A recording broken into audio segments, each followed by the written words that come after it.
සාදු සාදු සාදු. නමෝ බුද්ධාය. හැම දිනාටම තෙරුවන් සරණයි. වැඩ සිටින ගරුතර මහා සංඝරත්නයන් අවසර, ශ්‍රද්ධාවන්ත පින්වත්නි, ප්‍රඥා ප්‍රාසාද සදහම් කතිකාවත සමග එක්වන ඔබ දැන් දන්නවා කායානුපස්සනාව පිළිබඳව අපි මූලිකව හැඳින්වීමක් ඔබට අපේ පින්න ස්වාමීන් වහන්සේ සිදු කළා. ඒ වගේම ඉන් අනතුරු අප ආරම්භ කළා ඔබට මතක ඇති වේදනානුපස්සනාව පිළිබඳව.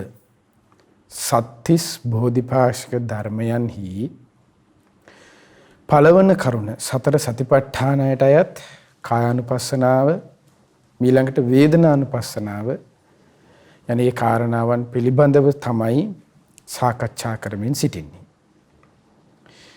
අද ප්‍රඥා ප්‍රාසාද සදහම් කතිකාවත සඳහා දායකත්වයේ දරන්නේ ද ෆොන්සේකා ෆාර කොළඹ 4 පදිංචි පින්වත් ධනුෂ්ක බද්දවිතාන මහතා ඇතුළු පවුලේ සීළු දෙනාගේ දායකත්වයෙන් යුක්තව ජූලි මාස 19 වන දිනට අද දිනට ජන්මදිනයේ යෙදුන සයෝන් ටොෂීරෝ පුතුණුවන්ට නිදුක් නිරෝගී සුවපත් භාවයේ චිරජීවනයේ පිණිස මේ පින් උපකාර වෙත්වා. ඒ හැම දිනාට උතුම් ධර්මාභෝධයේ පිණිස මේ පින් උපකාර වෙත්වා යන බලාපොරොත්තු පෙරදරි කරගනිමි. ඉතින් පින්නතුන්ගේ දායකත්වයෙන් යුක්තව අදත් අපි උතුම් සදහම් කතිකාවත ආරම්භ කරන්නයි මේ සූදානම් වන්නේ. ඊට ප්‍රථම වෙනදා මෙන්ම අපට මේ උතුම් ධර්ම කාරණාවන් ස්ත්‍රී භාග වශයෙන් පැහැදිලි කර දීමට අපේ පින්න ස්වාමීන් වහන්සේ අදත් අප වෙත කරුණාවෙන් වැඩම කරවන්නට යෙදුණා.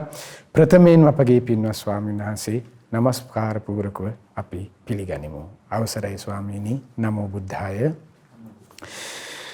පින්න ස්වාමීන් වහන්සේ, පින්වත්නි, අපි දැන් මුලින්ම ස්වාමීන් වහන්සේට යොමු වෙන්න කැමති ස්වාමීන් වහන්සේ මේ වෙනකොට කායානුපස්සනාව පිළිබඳ සාකච්ඡා කරලා අවසන් කළා. ඒ වගේම පින්න ස්වාමීන් වහන්සේ ගියවර වැඩසටහනේදී වේදනානුපස්සනාව ගැන මූලිකව සරලව යම් පැහැදිලි කිරීමක් කළා.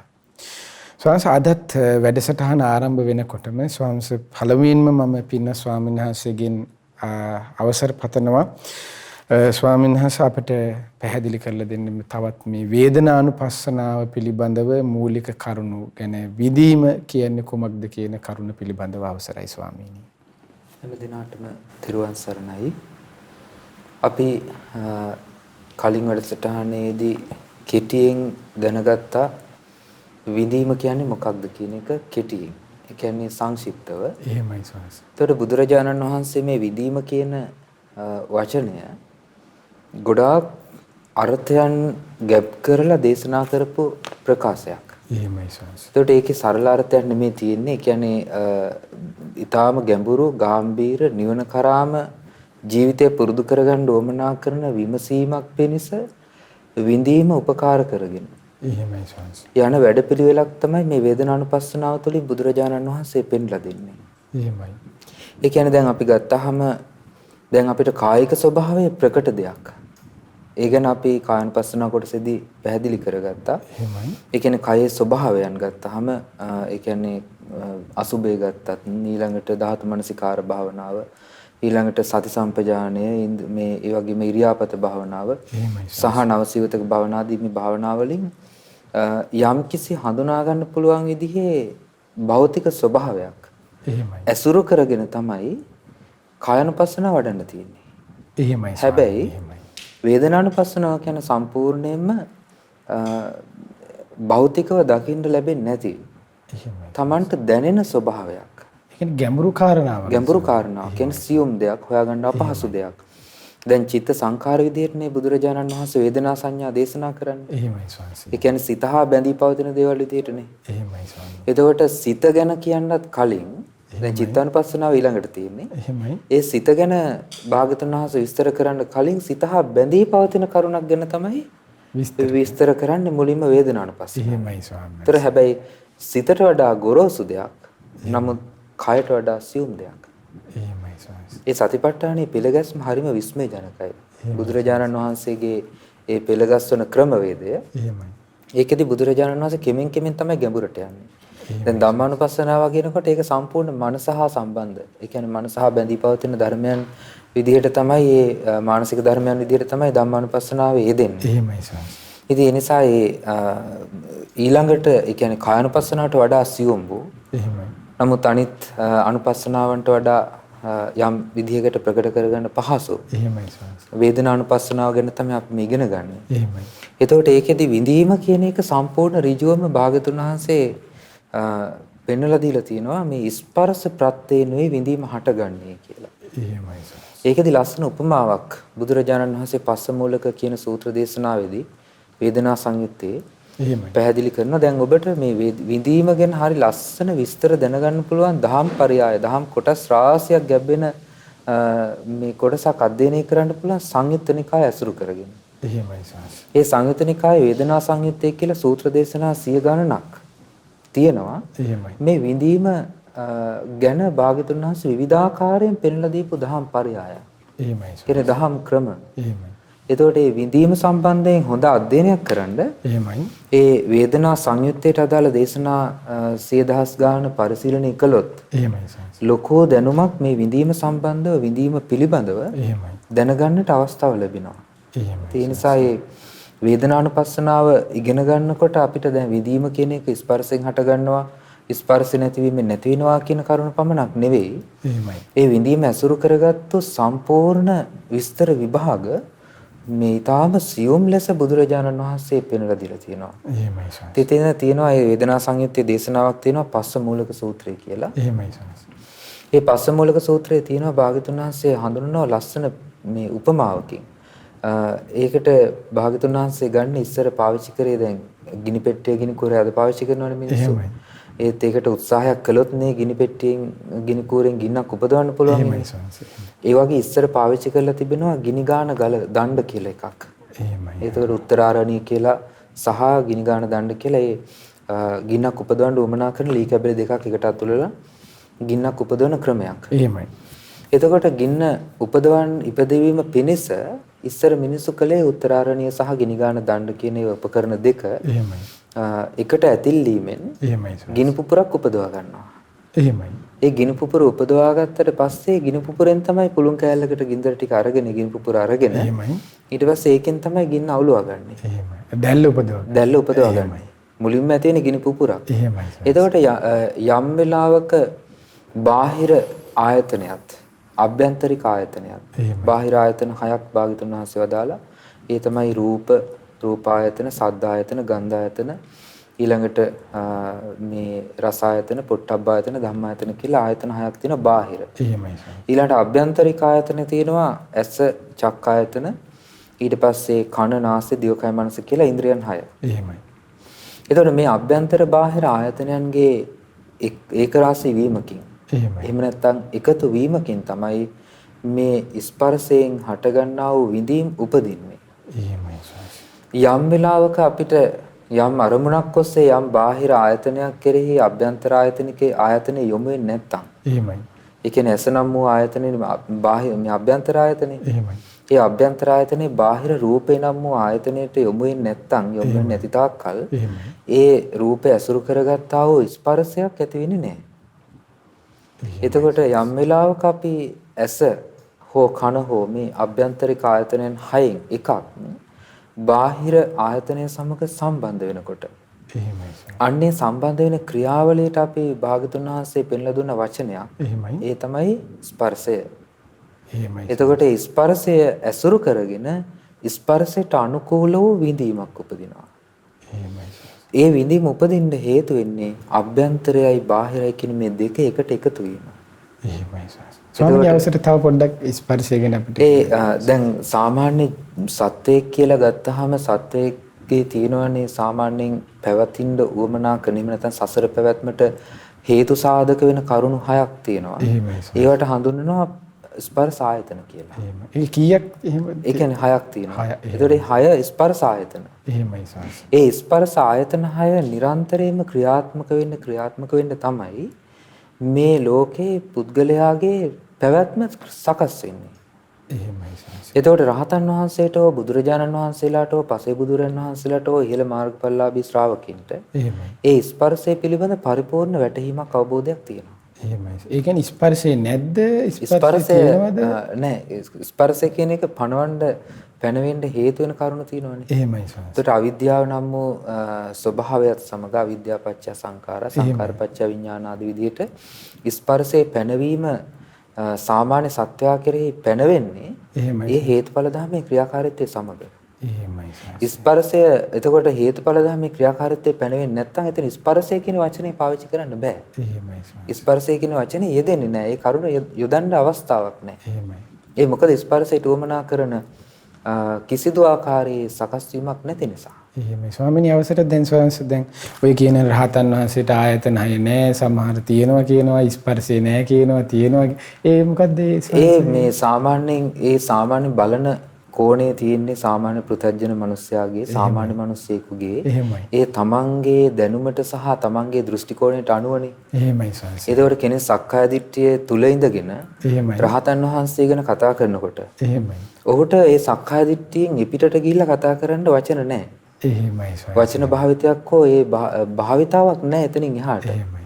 ඒ භාවිතයේ තියෙන සක්කාය දිට්ඨිය තුල පවතින විවහාරය සහ සම්මුතිය සම්මුතියත් ඒ වගේම හැඟීම් මඤ්ඤණා සහ ඒ සක්කාය දිට්ඨිය ඇසුරු කරගත්තු යම් උපක්ලේශයක්ද ඒ උපක්ලේශ ඇසුරෙන් තමයි උට යම් දෙයක් පැහැදිලි කරන්න හඳුන්වන්න පුළුවන් වෙන්නේ. එහෙමයි සාංශ. නමුත් රහතන් වහන්සේගේ ස්වභාවය කියන එක ඒ සක්කාය දිට්ඨිය තුල ඉඳගෙන කතා කරන මාතෘකාවක් නෙමෙයි. දැන් ඇහැ නැහැ කන නැහැ කොහොමද? එක විදිහට අදහස් ප්‍රකාශ කරන්න පුළුවන්. නමුත් ඒ ප්‍රකාශ කිරීම බොහෝ විට සිද්ධ වෙන්නේ මේ ධර්මානුකූල හෝ ඒ කියන්නේ රහතන් වහන්සේගේ තිබෙන ස්වභාවය හඳුනාගත්තු මනසකින් නෙමෙයි. එහෙමයි ස්වාමී. ඒ නිසා බොහෝ විට සිද්ධ වෙන්නේ යම් කරුණක් ඒ කියන්නේ අර ඒක මේ බලනවනේ යමකට ගලපලානේ බලන්නේ. එහෙමයි ස්වාමී. දැන් අපි උදාහරණයක් විදිහට ගත්තාම අපිට ඇහැට යමක් පේනකොට එහෙමයි. අපි ඇත්තටම සාමාන්‍ය ලෝකයේ කියන්නේ කෙලෙස් වලට බැඳිච්ච, තණ්හාවෙන් බැඳිච්ච, අවිද්‍යාවෙන් වැහිච්ච පුද්ගලයා මේ ඒ රූපයේ දෙස බලන්නේ සක්කාය දිට්ඨිය තුල සිටමයි. ඒක හරියට වලක් ඇතුලේ ඉඳගෙන ඒ වලේ ඇතුලෙම තියෙන දේ තමයි එකම දේ කියලා හිතනවා වගේ. එහෙමයි සංසය. ඒතර වල ඇතුලේ ඉන්න තැනැත්තට ඒක මහ විශාල වලක් නම්. එහෙමයි. ඒක ඇතුලේ කන බොන දේවල් ඔක්කොමත් තියෙනවා. යන්න එන්න ගමන් පහසුව ඊට පස්සේ සැප පහසුව සියලු දේවල් තියෙනවා නම් එතකොට එයාට එළියට යන්න උවමනාවක් නැහැ. එයා හිතන්නේ ඒකමනේ ලෝකය. ඒකම තමයි ලෝකය. එතකොට උඩින් පේන අහස තමයි ලෝකේ කෙලවර. යටින් පේන පොළවේ කෙලවර තමයි ඊළඟ කෙලවර. එච්චරයි මේ ලෝකේ තියෙන්නේ. මෙතනින් එහාට දෙයක් නැහැ. එතකොට එයාගේ විවහාරය සහ පැවැත්ම සහ ඒ කතාබහ සියල්ලම අයිති වෙන්නේ ඒ කරුණ තුළට පමණයි. එතනින් එතරට ගියේ ගොඩහට ගිය විවහාරයක් හෝ කතාබහක් ඒ පුද්ගලයාට නැහැ. ඉතින් ඒ නිසා රහතන් වහන්සේගේ ස්වභාවය එවැනි වූ මානසිකත්වයකින් ගලපන්න ගියොත් එතන තියනවා හෝ නැත හෝ කියලා කරුණු දෙකක් ප්‍රකාශ කිරීම හැර එතන යථාර්ථයක් මතුවෙන්නේ නැහැ. ඒ නිසා ලෝකයේ තියෙන දෘෂ්ටි දෙකක් වශයෙන් බුදුරජාණන් වහන්සේ වදාලා අත්තිතංචය නත්තිතංචය ඇත කියන අන්තයත් නැත කියන අන්තයත්. ඒකේ අන්ත දෙකට මේ සාමාන්‍ය සත්‍යය ගමන් කරනවා. නිරන්තරයෙන් මේ අන්ත දෙක අතර තමයි දෝලණය වෙන්නේ. එයින් එපිටට ගිය ඇත හෝ නැත හෝ කියන අන්ත දෙකෙන් බැහැර වූ මේ රහතන් වහන්සේගේ ස්වභාවය කියන කරුණ මේ උපමාවට ගන්න භාගතුන් වහන්සේවත් උපමාවක් දේශනා කළා නෑ. ඒකට බුදුරජාණන් වහන්සේ පෙන්වපු එකම උපමාවක් තියෙනවා. ඒ තමයි පහන් සිල. දැන් මෙතන පහනක් දැල් වෙනවා. මේ පහන් සිලට උමනා කරන පහන් සිල පවතින උමනා කරන හේතු සාධක තියෙනවානේ. ඒ හේතු සාධක යම් දවසක නැති වුණොත් ඒ කියන්නේ සුළඟේ උපකාරයෙන් සහ තෙල්වල සහ වැටි උපකාරයෙන් මේ කරුණු තුනෙන් තමයි පහන දැල් වෙන්නේ. ඒ හේතු නැති වෙච්ච ගමන් පහනේ දැල්ලට පවතින උමනා කරන හේතු නැහැ. හේතු නැති වුණ ගමන් පහන දැල්ලක් පැනවෙන්නේ නැහැ. ඒතකොට අපිට කියන්න පුළුවන් ද පහනේ දැල්ල නිමුණට පස්සේ පහනේ දැල්ල කොහාටද ගියේ? එහෙමයි සාස්. එහෙම කියන්න බෑනේ. එහෙමයි. ඒ වගේ තමයි රහතන් වහන්සේ තුල තිබෙන අවිද්‍යාව තණ්හා දුරු වුණාට පස්සේ රහතන් වහන්සේගේ තිබෙන ස්වභාවය පැනවෙන්නේ නැහැ. එහෙමයි. ඒ නොපැනවෙන දෙයක් ගැන අපි අවිද්‍යාව නැත කියලා හෝ අවිද්‍යාව ඇත කියලා හෝ ස්පර්ශය ඇත කියලා හෝ නැත කියලා හෝ රහතන් වහන්සේට පැනවීමක් කරන්න බෑ. එහෙමයි. රහතන් වහන්සේගේ සිත සම්බන්ධයි. එහෙමයි. ඒක හරියට පහනේ දැල්ල නිමුණා වගේ. එහෙමයි. ඉතින් ඒ ස්වභාවය අපිට විශේෂ නොවන නිසා, ගෝචර නොවන නිසා ඒ කරුණ ගැන අපි දිගින් දිගට කතා කිරීමේ තේරුමක් නැහැ. දැන් ගොඩාක් දෙනෙක් හරි දක්ෂයිනේ තර්කයෙන් වාදයෙන් මේක ඔප්පු කරලා පෙන්නන්න. ඒ ඔප්පු කරලා පෙන්නන්න ගියාට පස්සේ තමයි වෙන්නේ එක එක අන්තවලට ගිහලා අන්තිමට සක්කාය දිට්ඨියටම අදාළ සක්කාය දිට්ඨිය තුලම ගොනු වෙච්ච කරුණකට ඒ මතය නැඹුරු වෙනවා මිසක් ඒන් නිදහස් වූ ස්වභාවයකට ආත්ම දෘෂ්ටියෙන් නිදහස් වූ සක්කාය දිට්ඨි නිදහස් වූ විවහාරයකට යන්නේ නැහැ. මොකද විවහාරය තුළ තියෙන බොහොම පුංචි පැනවීම් ටිකක්. ඒ පැනවීම් තුළ ඉන්න වෙනවා කතා බහ කරනවා නම්. ඒ නිසා විවහාරය ඉක්මවා ගිය ස්වභාවයක් විවහාරය තුලින් කතා කිරීම කියන එක අතිශයම දුෂ්කර. ඒක විශේෂ වෙන්නේ ඒහා සමාන ප්‍රඥාවක් ඇති උත්තරමයන්ට පමණයි. ඒ නිසා අපිට තියෙන්නේ ඒ ගැන කතා කිරීම නෙමෙයි. අපිට තියෙන්නේ මේ සක්කාය දිට්ඨි දුරු කරලා විවහාරය ඉක්මවා ගිහිල්ලා මේ ලෝකේ යථාර්ථය දකින්න උවමනා කරන ඇත නැත අන්ත බැහැර කරලා ඒ කෙලෙස් සහිත ස්වභාවයෙන් නිදහස් වීම. දැන් ඒ ගැන ඇත්තට මේ රහතන් වහන්සේගේ ස්වභාවය සහ ඒ ආකාර සියල්ලම ගැන ගේලඤ්ඤ කියන සූත්‍ර දේශනා දෙකක් තියෙනවා. මේ වේදනා සංයුත්තේම. ඒ වේදනා සංයුත්තේ තියෙන ගේලඤ්ඤ සූත්‍රවල බලන්න පුළුවන් ඒ රහතන් වහන්සේගේ ස්වභාවය බුදුරජාණන් වහන්සේ උපමා කළා තියෙන්නේ කොහොමද කියලා. ඊළඟට ඒ කියන්නේ විඳීම උපමා කළා තියෙන්නේ කොහොමද? ඒ සම්බන්ධව භාග්‍යවතුන් වහන්සේ බොහෝ කරුණු දේශනා කළා තියෙනවා. ඒ නිසා රහතන් වහන්සේ සම්බන්ධව හෝ මාර්ගඵලලාභීන් සම්බන්ධව කතා කරන්න සුදුසුම වෙන්නේ ප්‍රඥාවෙන් එහා සමාන බවට පත්වෙච්ච උත්තරමයන්ට පමණයි.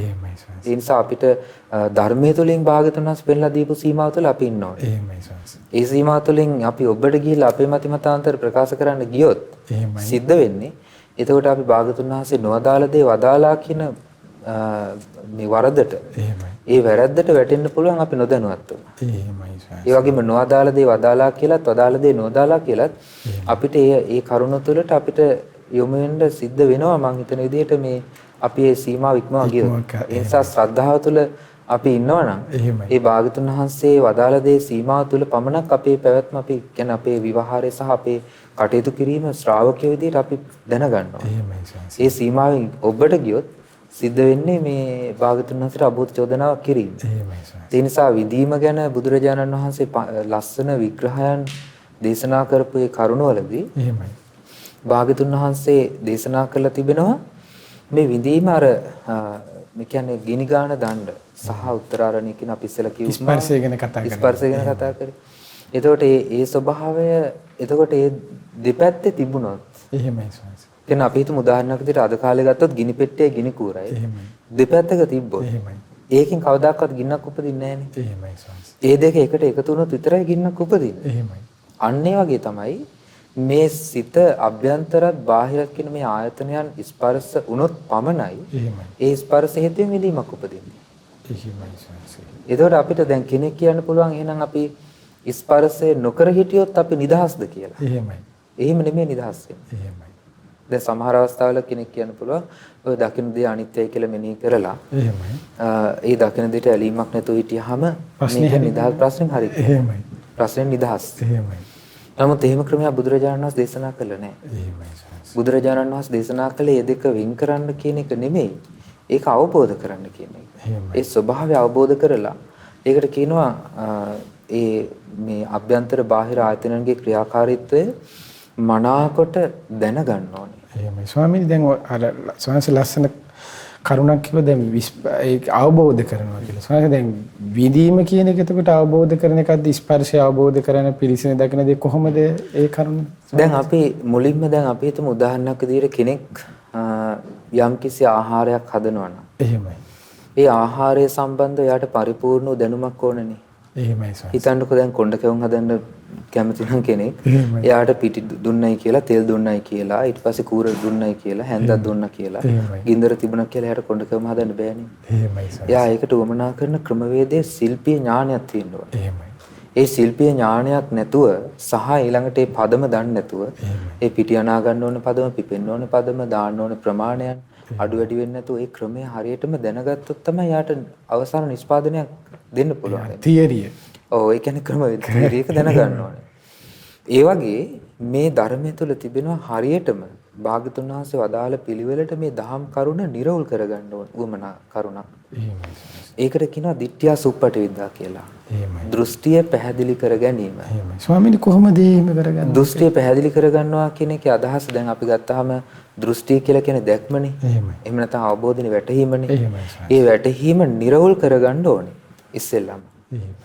ඒ නිරවුල් කර ගැනීමේදී වැදගත් වෙන ප්‍රධාන කාරණාව තමයි භාග්‍යතුන් වහන්සේ වදාළ සීමාව භාග්‍යතුන් වහන්සේගේ බුද්ධ වචනය ගැන ඇති කරගන්නා වූ පැහැදිලි දැනුමක්. බුදුරජාණන් වහන්සේ මේ කරුණ සම්බන්ධව කෙසේද දේශනා කළ තිබෙන්නේ? දැන් හිතන්නකෝ දැන් අපි අධ්‍යාපනය ලබනවා කියලා ඉස්කෝලේ යනකොට ළමයෙක් ඒ ළමයා A level O level විභාග පාස් වෙන්න නම් ඒ තියෙන විෂය මාලාව මුලින් ඉඳන් කෙමින් පරිණත වෙන්න එපා සම්බන්ධව. එතකොට ඊට පස්සේ යාට විභාගයක් ලියන්න පුළුවන් වෙන්නේ. විභාගයට දෙන්නේ කලින් ඉගෙනගත්ත ඒවා නෙමෙයිනේ. ඉගෙනගත්ත ඒව ඇසුරෙන්නේ දෙන්නේ විභාගයට ප්‍රශ්න. එතකොට යමක් ඉගෙන ගන්න යයි අපි. ඒ යමක් ඉගෙන ගන්නේ විභාගයට බෝන දීම සඳහා.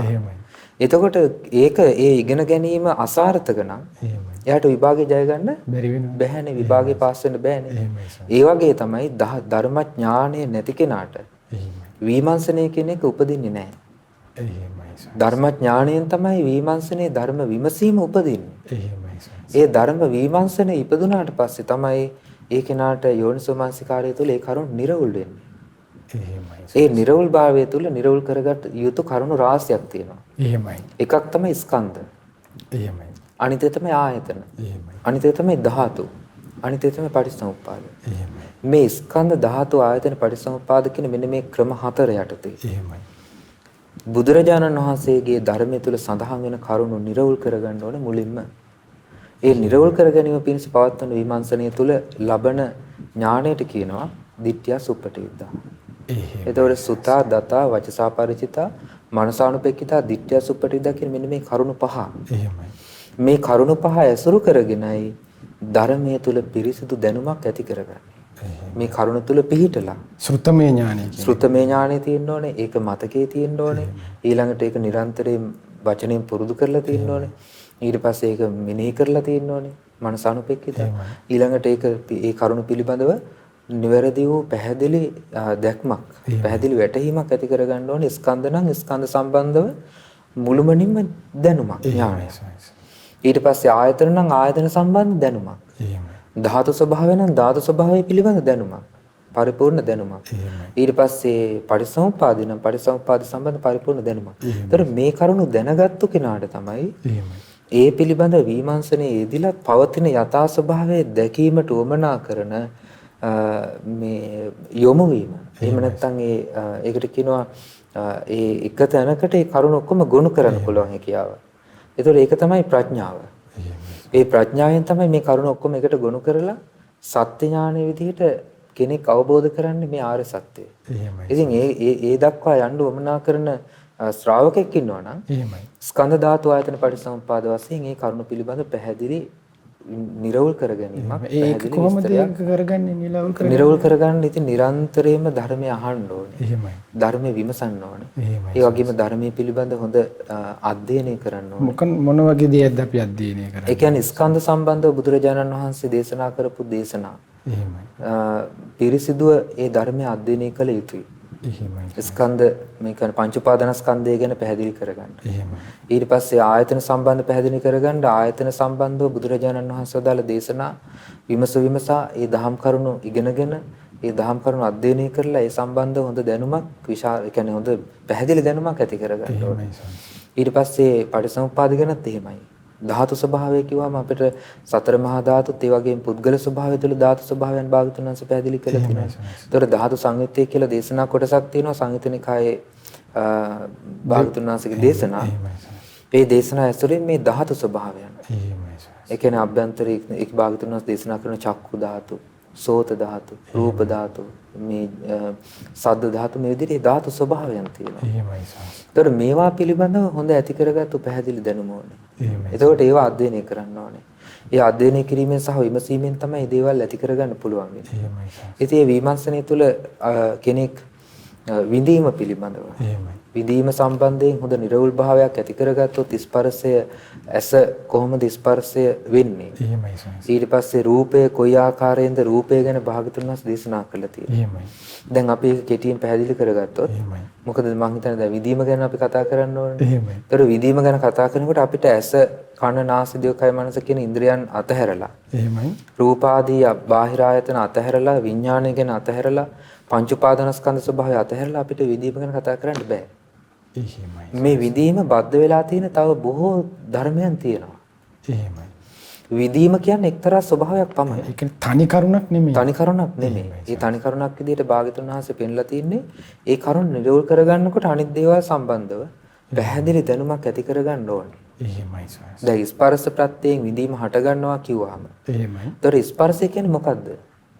දැන් අපි අර කිව්ව මුලින් කැවුම් යන්න දැනගන්න ඕන කියලා කෙනෙක්. එහෙමයි සාංශ. ඒ පිළිබඳ හොඳ දැනුමක් ඇති කරගෙන ඒක අත්දැකීමෙන් ඒක කරලා බලන්න ඕනේ. එහෙමයි. ඊට පස්සේ එයාට නිවැරදි නිෂ්පාදනයක් කරන්න පුළුවන් වෙන්නේ. ඒ වගේ මොන දේ වුණත් එහෙමයි. එහෙමයි. දැන් ලෝකයේ තියෙන සාමාන්‍ය අපි ගත්තාම භෞතික නිෂ්පාදන එහෙමයි. ඒවා ගොඩාක් අධ්‍යයනය කරලා දැන් මේ කාලේ බලන කොරෝනා වලට හොයාගන්න වැක්සින් එක. එහෙමයි. ඒ සම්බන්ධව බෙහෙත් සම්බන්ධව කොච්චර අධ්‍යයනය කරනවද? එහෙමයි සාංශ. ඉතින් ඒවා සම්බන්ධව සම්පූර්ණ සංඝටක වෙන් කරලා බලලා එහෙම කරන්න පුළුවන් භෞතික දේවල්. එහෙමයි. නමුත් මේ අභ්‍යන්තරික දේ විමසීම තියෙන සම්පූර්ණ මනසත් එක්කම. එහෙමයි සාංශ. ඒක සම්පූර්ණ මානසික ක්‍රියාවලියක්. එහෙමයි. ඒ මානසික ක්‍රියාවලිය තුළ ඇස කියන ස්වභාවය වටහා ගන්න ඕනේ. එහෙමයි. කන කියන ස්වභාවය මොකද්ද කියලා වටහා ගන්න ඕනේ. දැන් ඒක වටහා ගැනීමේදී තිබෙන යම් යම් දෝෂ නිසා තමයි සමහර අය ප්‍රකාශ කරන්නේ මේ කන නෙමෙයි අවබෝධ කරන්නේ. එහෙමයි. මේ ඇස නෙමෙයි අවබෝධ කරන්නේ වෙන එකක් අවබෝධ කරගන්න තියෙන්නේ. ඒතකොට ඇස කියන එකේ භාගතුන් වහන්සේ පණවපු පෙන්වීමක් තියෙනවා, පැනවීමක් තියෙනවා. ඒ පැනවීමේ සීමාව අපිට ඉක්මවා යන්න බෑ. එහෙමයි සාංශ. කෙනෙක් ශ්‍රද්ධාව තුළ ඉඳගෙන ඒ ඇස නම් වූ භාගතුන් වහන්සේ පෙන්ලා දුන්න කරුණ පිළිබඳව එහෙමයි. අපි හොඳ විග්‍රහ කිරීමක් ඇති කරගන්න. එහෙමයි. එතකොට ඇස ගැන බුදුරජාණන් වහන්සේ කොහොමද පෙන්ලා තියෙන්නේ? මේ ඇස කියලා කියන්නේ ක්‍රියාකාරී ස්වභාවයෙන් පවතින ඒ වගේම ඉන්ද්‍රයක් විදිහට යම් දෙයක් යම් කියන්නේ විශේෂිත දෙයක් එහෙමයි. ගෝචර කරගන්න පුළුවන් විදිහේ යම් කිසි ඉන්ද්‍රිය ස්වභාවයක්. එහෙමයි. ඒ ඉන්ද්‍රිය කියන්නේ ඒකක්. එහෙමයි. ඉන්ද්‍රිය කියන්නේ ජීවිතයෙන් වෙන් වෙච්ච එකක් නෙමෙයි. එහෙමයි. ජීවිතය හා බද්ධ වෙච්ච දෙයක්. ඒ කියන්නේ ඒක යම් ක්‍රියාවක් කරනවා. ඒ යම් ක්‍රියාව ඉන්ද්‍රියත් ආයතනයත්. ඒතකොට චක්කු ඉන්ද්‍රිය කියලා තියෙනවා චක්ක ආයතන කියලා භාගතුන් වහන්සේ පෙන්නලා දෙනවා. දෙකක් එතකොට එතන භාගතුන් වහන්සේ ඇත්තටම කරුණු දෙකක් වශයෙන් පෙන්නනවා. එහෙමයි. ඒතකොට චක්කු ඉන්ද්‍රිය සහ චක්ක ආයතන කියන එක. එහෙමයි. චක්කු ඉන්ද්‍රිය කියලා කිව්වම ඉන්ද්‍රිය කියලා කියන්නේ සාමාන්‍ය ප්‍රකෘති ස්වરૂපය. එහෙමයි. ඒතකොට එතන භාගතුන් වහන්සේ තව පෙන්නලා දෙනවා චක්කු ධාතු කියලා ස්වභාවයක්. එහෙමයි සාංශ. චක්කු ධාතු දැන් අපි ධාතු කියන වචනේ මූලික මේ කියන්නේ ධාතු හතර ගැන ඉගෙන ගන්නකොට එහෙමයි. ඒ ධාතු කියන ස්වභාවය ගැන ඉගෙන ගත්තා මූලික ස්වභාවය කියන තේරුම. එහෙමයි. එතකොට ඇස යම් ක්‍රියාවකට යොමු නොවිච්චි. නමුත් ක්‍රියාවකට යොමු වීමේ හැකියාව ඇති ස්වභාවයෙන් එහෙමයි. පවතිනකොට ඒකට කියනවා චක්කු ධාතු කියලා. එතකොට එතන චක්කු ධාතු කියලා. එතන එතකොට ඇසෙහි තියෙනවා ක්‍රියාකාරී ස්වභාවයක්. නමුත් ක්‍රියාත්මක වීමක් නැහැ මේ මොහොතේ. ක්‍රියාත්මක වීමක් නැහැ. ඒ වෙලාවට කියනවා ඉන්ද්‍රිය කියලා. එහෙමයි. එතකොට බුදුරජාණන් වහන්සේ දේශනා කරන මේක ලස්සන උපමාවකින් මේ විදිහට. එහෙමයි. ඒ තමයි දොර කවුළු පහක් තියෙන ගයක් තියෙනවා කියන්නේ. කුටියක් තියෙනවා. මේ කුටිය ඇතුළේ ඉන්නවා කියනවා වඳුරෙක්. එහෙමයි. මේ වඳුරා එක එක වෙලාවට එක එක දොරටුවෙන් ඔළුව දාලා බලනවා කියනවා. එහෙමයි. දොරටු පහින්. එහෙමයි. ඒ වගේ කියනවා මේ ඇස කන නාස දිව කය කියන මේ ඉන්ද්‍රියන් පහ මේ සාමාන්‍ය බාහිර දොරටු පහ වගේ. එහෙමයි. මේ දොරටු පහෙන් ක්‍රියාත්මක වෙනවා විඥාණය එහෙම නැත්නම් සිත නම් වූ මනස නම් වූ ස්වභාවය. එහෙමයි සාංශ. ඒ ස්වභාවය නිරන්තරයෙන්ම යම් ඉන්ද්‍රියකින් යොමු වෙනවා. එක්ක ඇසෙන්, එක්ක කනෙන්, එක්ක නාසයෙන්, එක්ක දිවෙන්, එක්ක කයෙන්. එහෙමයි. මේ ස්වභාවය එක මොහොතක යොමු වෙන්නේ එක ආයතනයක එක ඉන්ද්‍රියක පමණයි. එහෙමයි සාංශ. ඒ යොමු වෙන මොහොතේදී යොමු වෙන ඉන්ද්‍රිය ආයතනය බවට පත් වෙනවා. එහෙමයි. ඒකට ආයතනයක් කියන්නේ යමක් කරන එක උපද්දවල දෙන. යමක් ආයතන කියන වචනේ අර්ථයෙන්ම ඒ යමක් නිෂ්පාදනය කරනවා කියන එක. ඒතකොට නිෂ්පාදනය කරන්නේ මේ මොහොතේදී හේතුඵල ධර්මයට අනුරූප වූ පංච උපාදානස්කන්ධ ධර්මයන් ඇසුරු කරගත් චන්ද්‍රාගයෙන් යුතු ක්‍රියාකාරී ස්වභාවය සසර බන්ධනයට හේතු වෙනවා. එහෙමයි සාංශ. ඒ සසර බන්ධනයට හේතු වෙන ක්‍රියාකාරී ස්වභාවය නිෂ්පාදනය කරන මොහොතට කියනවා චක්ඛායතනෙ. ඊට පස්සේ සෝතායතනෙ. එතකොට මේ චක්ක ආයතනයේ බවට යම් වෙලාවක යම් ක්‍රියාකාරී ස්වභාවයක් අම්ම ආයතන ක්‍රියාත්මක වෙනවද? එහෙමයි. ඒ මොහොතේදී අනිත් මේ හතරම ඉන්ද්‍රියන් බවට ඉන්ද්‍රියන් විදිහට තමයි පවතින්නේ. ධාතු ස්වභාවයන් විදිහට තමයි පවතින්නේ. එතකොට යම් මොහොතක ඒකේ මාරු වෙනවද? එහෙමයි. ඊළඟ මොහොතේදී ඒක ඉන්ද්‍රිය බවට පත් වෙනවා. ඊළඟ මොහොතේ අනිත් දේ ආයතන බවට පත් වෙනවා. ඉතින් මේ විදිහට නිරන්තර වූ වෙනස් භාවයකට පත් වෙමින් නිරන්තර අනිත්‍ය ස්වභාවයකට පත් වෙමින් ඒ ආයතන ඉන්ද්‍රිය ක්‍රියාකාරීත්වය මේ ජීවිතය තුළ සිද්ධ වෙනවා. එතකොට ඒවට කියනවා ස්පර්ශ ආයතන. ඒ ස්පර්ශ ආයතන ඇසුරු කරගත්තු අපි හිතමු දැන් ඇසෙන් යම් මොහොතක අපි රූපයක් බාහිරට දැන් ඇසෙන් ඇසට ගෝචර වෙන්නේ ඊට අදාළ විශේෂ පමණයිනේ. ඒක අවස්ථාවක එක බ්‍රාහමණෙක් ඇවිල්ලා බුදුරජාණන් වහන්සේගෙන් අහනවා මේ නානා විශේෂ ඇති නානා ගෝචර ස්වභාවයන් නැති ඉන්ද්‍රිය පහක් තියෙනවා. මේ ඉන්ද්‍රිය පහට පිටු මේ පිළිසරණ මොකක්ද කියලා. ඒතකොට බුදුරජාණන් වහන්සේ දේශනා කරන මනස තමයි කියන පිළිසරණ. මොකද්ද මේ නානා විශේෂ නානා ගෝචර විශේෂ කියලා කියන්නේ? ඇසට රූපය පමණයි. එහෙමයි. කනට ශබ්දේ පමණයි. කනට රූපේ නෙමෙයි. නාසයට ගඳ සුවඳ පමණයි. දිවට රසය පමණයි. කයට පහස පමණයි. එතකොට මේවා මෙහෙයුම් කරු බවට පත් වෙන්නේ මනස. එහෙමයි. ඒතකොට ඒක අවස්ථාවක මේ සීලා තෙරණියට මාරය ඇවිල්ලා ප්‍රකාශ කරනවා භාගතුන් වහන්සේට ප්‍රකාශ කරනවා මේ ඔබ බන්ධනයටපත් කරනවා කියනවා මේ මනස නම් වූ රැහෙනේ. එහෙමයි සස්. එතකොට මේ භාගතුන් වහන්සේ දේශනා කරන මම ඒ ස්වභාව ඉක්මවා ගිහලා තියෙන නිසා නුඹට මා බඳින්න බෑ කියලා. එහෙමයි. ඒ වගේ අර මේ මනස මේ ඉන්ද්‍රියන්ගේ ක්‍රියාකාරීත්වයට ඍජුවම බද්ධ වූ දෙයක්. සිත. ඒතර විඥාණය සිත මනස විඥාණය කියලා තුනක් ගැන කතා කරනවා. එහෙමයි ස්වාමීනි අන්න ඒක තමයි මේ ස්වාමීනි ඒක තුනක්ද මේ වෙනසක් තියෙනවද එකක්ද කොහොමද ගොඩක් ප්‍රශ්නයක් තියෙනවා දැන් ඒ කියන ගොඩාක් දෙනෙක් මේ සිත මනස විඥාණය කියන එක සම්බන්ධව ගොඩාක් වෙලාවට කතා කරන මේක ක්‍රියාත්මක වෙන ස්වභාවයක් නේ. එහෙමයි ස්වාමීනි. භෞතිකව පෙන්විය නොහැකි එහෙමයි. මානසික වූ ධර්මතාවයන්. එහෙමයි. නමුත් ජීවිතාභ්‍යන්තරයේ ඒ ස්වභාවය හැම පුද්ගලයෙක් තුළම ස්වභාවයක් විදියට ධාතු ස්වභාවයක් විදියට ක්‍රියාත්මක වෙන දෙයක්. එහෙමයි ස්වාමීනි. එතකොට ඒකෙදි බුදුරජාණන් වහන්සේ පෙන්ලා දෙනවා විඥාන ධාතුව. එහෙමයි. එතකොට ධාතු හතරක් ධාතු හයක් විදියට පෙන්වනවා. එහෙමයි ස්වාමීනි. ආකාශ ධාතු විඥාන ධාතු කියලා තවත් ධාතු දෙකක් පෙන්වනවා. එතකොට මේ ධාතු කරුණු පෙන්වන්ති විඥාන ධාතුවක් විදියට පෙන්වනවා. ඒ කියන්නේ මৌলিক ස්වභාවයක්. එහෙමයි. ඊට පස්සේ මනස සිත. එතකොට භාගතුන් වහන්සේ දේශනා කරන සිත පිරිසිදු කරන්න. එහෙමයි. මනස සංවර කරන්න. එහෙමයි. විඥානය අවබෝධ කරන්න. එහෙමයි. කරුණු තුනක් එතන. එහෙමයි. ඒ වගේ මේ කරුණු තුනම එකක් බවට පත් වෙන අවස්ථාවකත් අපිට දේශනාවල හම්බ වෙනවා. ඒතකොට මනස විඥාන සිත කියලා යමකට කියනවනම් අසුතවන් සූත්‍රයේ භාගතුන් වහන්සේ පෙන්නනවා මේ අසෘතවත් පුතඥයයි මනස විඥාන සිත කියන දේ ගැන දකින්නේ නැහැ කියලා. එහෙමයි. අසෘතවත් පුතඥයාට මේ භෞතික ස්වභාවය අල්ලන්න පුළුවන් කියනවා. එහෙමයි. මේ කය මේ රූපේ අනිත්‍යයි කියලා. එහෙමයි. නමුත් යම් සිතක් මනසක් විඥානයක් කියලා යමක් තියෙනවා නම් යම් දෙයක් ප්‍රකාශ කරනවා නම් ඒ ස්වභාවය අසෘතවත් පුතඥයාට ගෝචර වෙන්නේ නැහැ. ඒ පැවැත්ම. ඒ පැවැත්ම මේ ක්‍රියාකාරී ස්වභාවය. එහෙමයි. නමුත් භෞතික ස්වභාවය දැන් අපි ඉස්සර ධාතු ස්වභාවය ගැන කතා කරද්දී අර මූලපරයය සූත්‍රයේදී අපි හඳුන්වන්නේ කාරණාව. එහෙමයි. එතකොට මේ මූලපරයය සූත්‍රය වගේ දේශනාවලදී මේ භෞතික ස්වභාවය පුතඥයාට හඳුනා ගන්න පහසුයි. මොකද ඒක ඇහැට පේන්න තියෙනවා. එහෙමයි. ඊට පස්සේ අපි ගත්තාම රූපය කියන එක අපිට ප්‍රකටව තියෙනවා. එහෙමයි. ඊළඟට මනුස්ස ශරීරය ප්‍රකටව තියෙනවා. එහෙමයි. ඊළඟට ශබ්දය කියන එක ප්‍රකටව තියෙනවා. මේවා වෙන් කරගන්න හැකියාව තියෙනවා. එහෙමයි. මේ දේවල් සමග මේ සිත එකතු වෙන විදිහ. එහෙමයි සාස්. ඒ වගේම විඥානයේ ක්‍රියාත්මක වෙන ක්‍රියාකාරී ස්වභාවය මේ අභ්‍යන්තර බාහිර ආයතනයන් සමග. එහෙමයි සාස්. පුද්ගලයාට ග්‍රහණය කිරීම අතිශය දුෂ්කරයි. ඒක අතිශය සියුම් නිසා. එහෙමයි. එතකොට මේ මානසික ධර්මයක් විදිහට පවතින මේ විඥානය. එහෙමයි. විඥාන ස්වභාවය යම් මොහොතක ක්‍රියාත්මක වෙන්නේ ඇසෙන් නම්. එහෙමයි. ඒ මොහොතේදී කියන එකට චක්කු විඥානය. එහෙමයි. ඒකේදී උපමාව බුදුරජාණන් වහන්සේ පෙන්නලා දෙනවා. එහෙමයි. දැන් තනකොළ ඊට පස්සේ ලී මැටි මේ වගේ දේවල් දැන් පිලිස්සෙනකොට එහෙමයි. දර ආදී පිලිස්සෙනකොට අපි තනකොළ පිලිස්සෙනකොට කියනවා තනකොළ ගින්න. එහෙමයි සාස්. ඊට පස්සේ දර පිච්චෙනකොට කියනවා දර ගින්න. දර ගින්න. ඊට පස්සේ වෙන මොන හරි දෙයක් පිච්චෙනවා 10 වගේ ඒකට අදාළ නමක් අපි මූලික විශේෂණ පදයක් දාලා කතා කරනවා. ඒ වගේ විඥාන ස්වභාවය ක්‍රියාත්මක වෙන්නේ නිත්‍ය දෙයක් නෙමෙයි. එහෙමයි.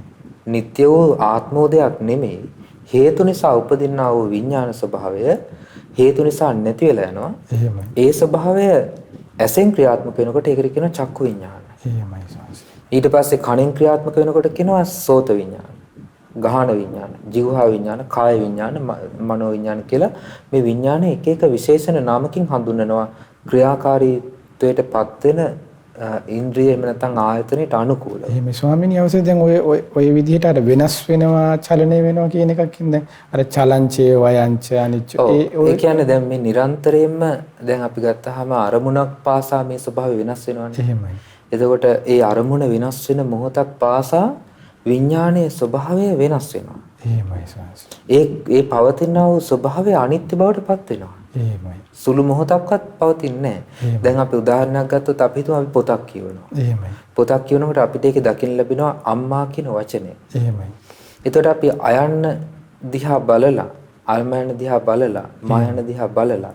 එතකොට මේ බලන ස්වභාවයත් එක්ක අපි ඒක මනසින් විග්‍රහයක යෙදෙනවනේ මේක හඳුනා ගැනීමට. එහෙමයි. ඒකේ වර්ණය, ස්වභාවය, හැඩය එක්ක අපි ඒක හඳුනා ගන්නවා. එහෙමයි ස්වාමීනි. ඒ හඳුනා ගැනීම කියන්නේ ඒකට අවධානය යොමු වීම සමග තමයි ඒක අපි හඳුනාගන්නේ. එහෙමයි. පෙරපසු නොයි අවධානය යොමු වෙනකොටම අපි ඒ ස්වභාවය වර්ණය හඳුනා ගන්නවා. එහෙමයි. ඒ හඳුනා ගැනීමත් සමගම උපදිනවා තව ධර්මයක්. ඒකට කියනවා ඒ අණුව පවතින ධර්මතාවයන් කියලා. එතකොට ඒ අණුව පවතින ධර්මතාවයන් තමයි විඳීම එකක්. එහෙමයි.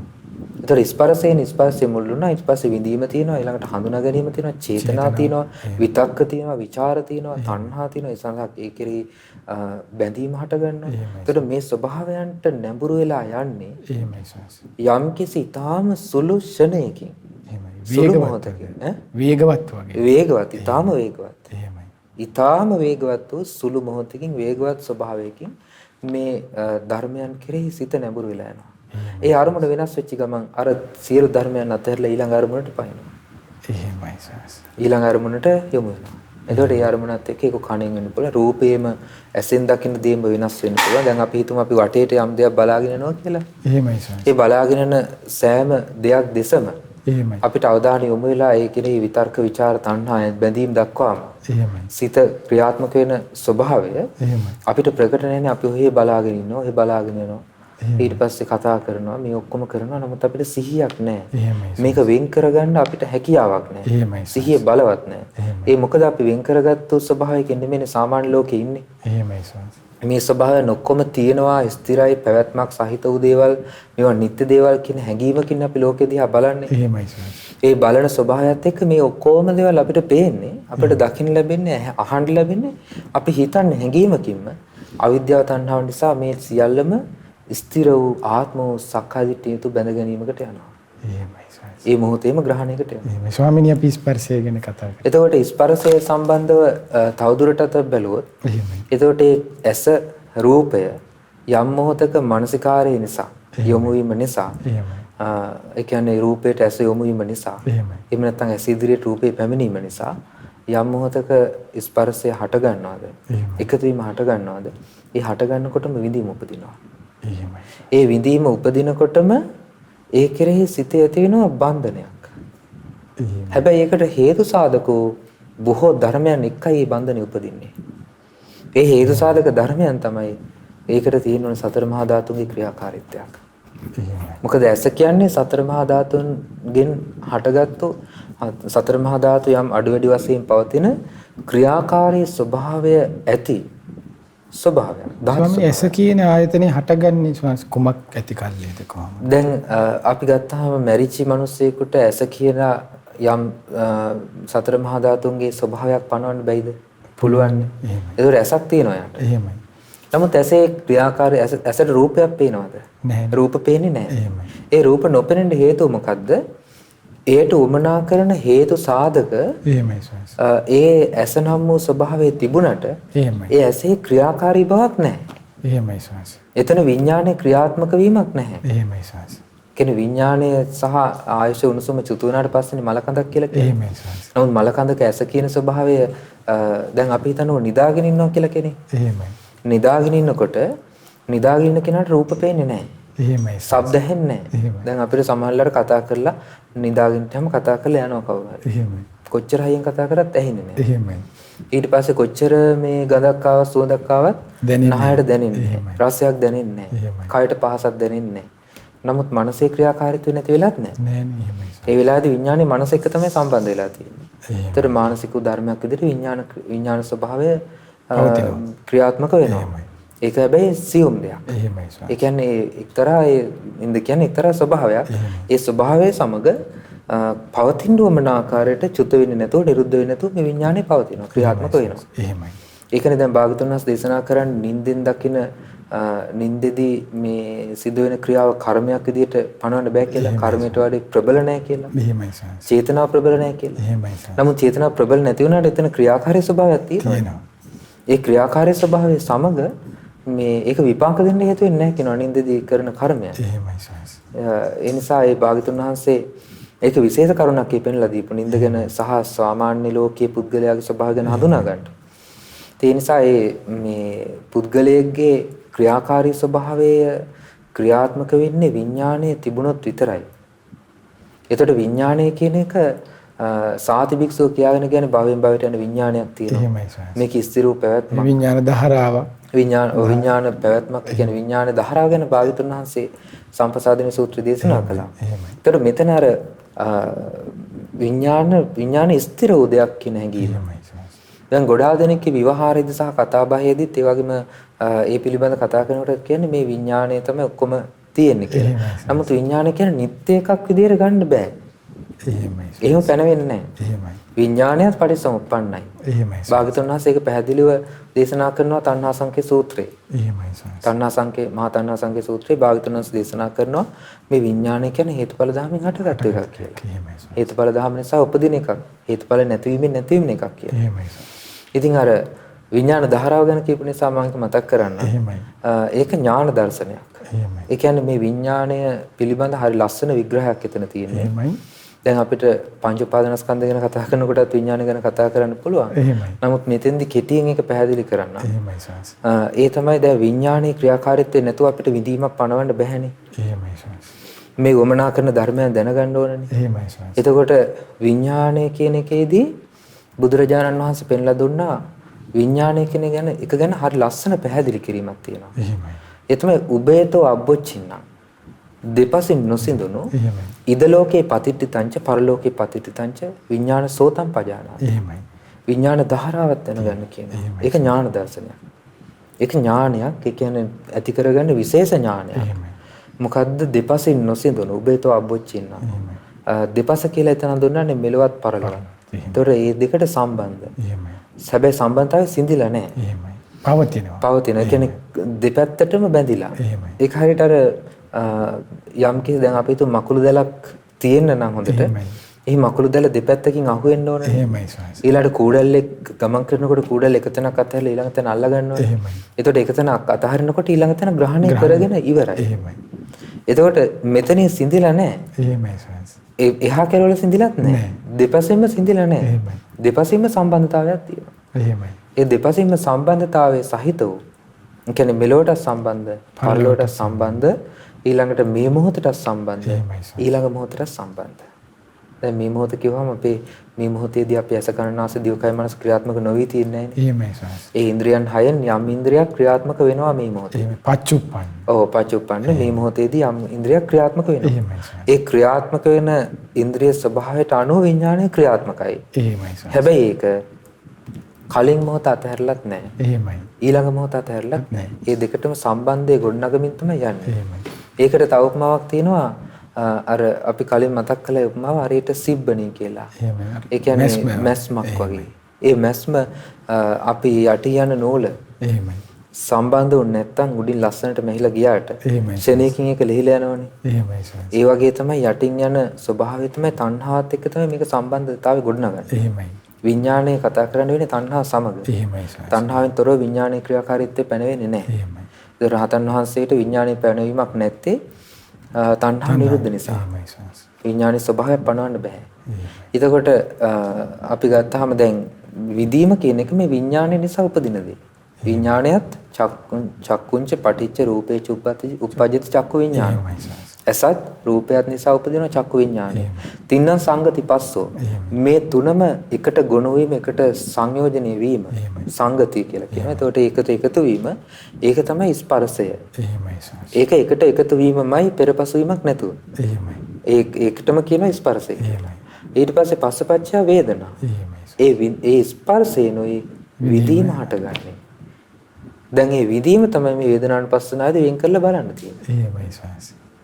ඒ නිසා මම හිතන්නේ දැන් විදීම සම්බන්ධයෙන් අපිට ඊළඟ වැඩසටහනේදී විග්‍රහය කරගන්න පුළුවන්. ඒතර විදීමට මූලික වෙන කරුණු ටික මේ කරුණ ඇසුරෙන් අපි තේරුම් ගන්න මහන්සි ගන්නවා. එහෙමයි සාංශ.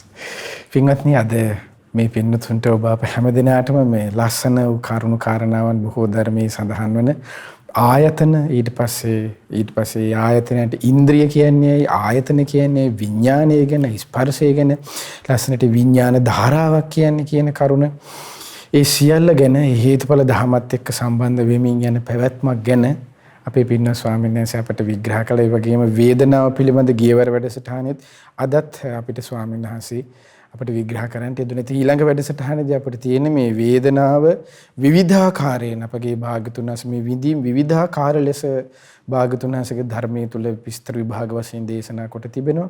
ඉතින් ඒ කරුණු කන කාරණාවන් ගැන දැනගන්න. ඉතින් අපේ පින්න ස්වාමීන් වහන්සේ ඒ වගේම ඔබට මතක ඇති විස්තර කළා වේදනාව ගැන ඔබට කියව ගන්න පුළුවන් වේදනා සංයුක්තය. සංයුත්ත නිකාය 4 වෙනි පොත් වහන්සේගේ වේදනා සංයුක්ත ඔන්න ඔබට කියව ගන්න.